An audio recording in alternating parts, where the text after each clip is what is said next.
Just days into our marriage, I sensed a shift. Sarah, who had once been so tender and full of love, turned cold.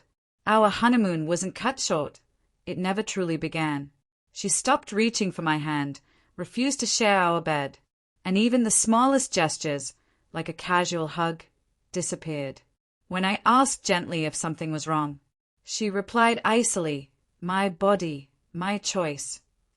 I respected that, always, but her sudden emotional withdrawal was hard to ignore. I thought maybe it was just newlywed nerves or stress. So I gave her space, stayed patient, believing it would pass. But it didn't. Weeks turned to months. She never let me touch her, not once. I cooked, cleaned, brought her flowers, tried everything to make her feel loved and secure. But every attempt I made was pushed away. Our conversations grew short, stiff, emotionless. The words, "I love you," disappeared completely. It felt like I was sharing my home with a stranger, who wore my wife's face but none of her heart. One evening, while she was out with friends, I sat alone on the edge of our bed, wondering what had happened to the woman I married.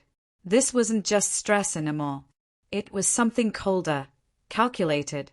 I brought up therapy. She snapped. "I don't need fixing. You need to stop expecting things from me." I was stunned. I had never demanded anything, just wanted to reconnect. But she had locked me out. I was no longer part of her world. Then came the moment that broke me. I came home early from work and heard her voice behind a cracked door.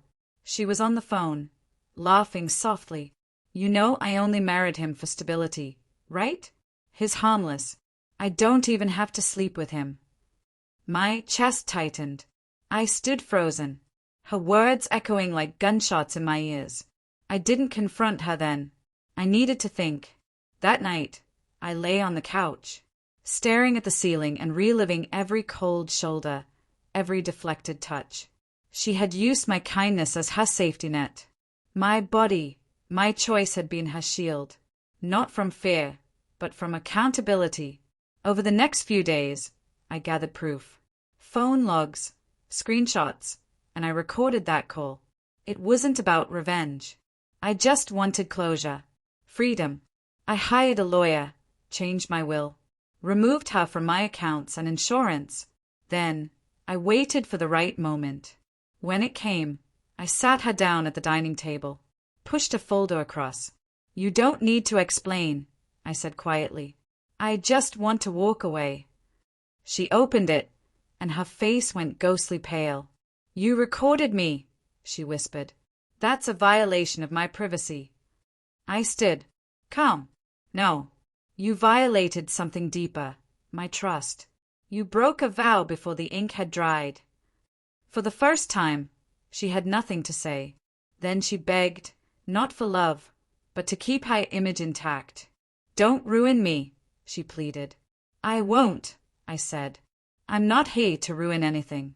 I'm here to take back my peace." That night, I moved out. Yes, I felt sorrow, but far more relief. Time passed. I started therapy, began healing. I met new people. Eventually, I met someone who showed me what real love looks like. She didn't use slogans to create distance. She opened her heart without fear. Months later, Sarah reached out, said she was lonely, said she missed the life I had built for her. But I had nothing left to offer.